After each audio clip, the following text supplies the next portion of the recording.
আসসালামু আলাইকুম বন্ধুরা, আশা করছি তোমরা সকলেই ভালো আছো। তো আজকে চলে আসলাম বরাবরের মতো আজকে ছোটো একটি ব্লগ নিয়ে। এটা হচ্ছে আমাদের রাস্তা চলে যাচ্ছে বন্ধে। বন্ধে গিয়ে আপনাদেরকে কিছুখানি সময় দেখানোর চেষ্টা করব কি কি করছি। এটি হচ্ছে আমাদের বন্ধের ক্ষেত। আর পিছনে যে খালি জমিগুলি দেখা যাচ্ছে এগুলির মধ্যে হচ্ছে গম চাষ করা হয়েছে। আর এই যে আমার পাশে যে ক্ষেতটি দেখতে পাচ্ছেন আপনারা, এটির মধ্যে হচ্ছে পেঁয়াজ রোপণ করা হয়েছে, অর্থাৎ পেঁয়াজের চারা লাগানো হয়েছে।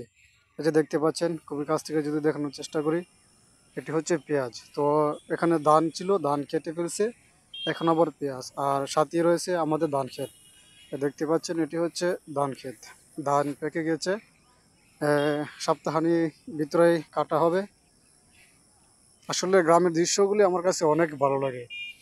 যখনই ঢাকা থাকি বা ঢাকা থেকে দেশে আসি, তখন আমি আমাদের এই চারপাশে এলাকার মধ্যে যে বনদের মধ্যে ঘোরাঘুরি বেশি করি, বনদের মধ্যে সময় কাটাই। আমার কাছে অনেক ভালো লাগে গ্রামের এই ভিউগুলো।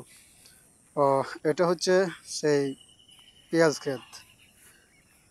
তো একটু সামনে যদি যাই, সামনে যেয়ে যদি দেখানোর চেষ্টা করি, এটি হচ্ছে ক্ষেত, অনেক বড় ধান ক্ষেত।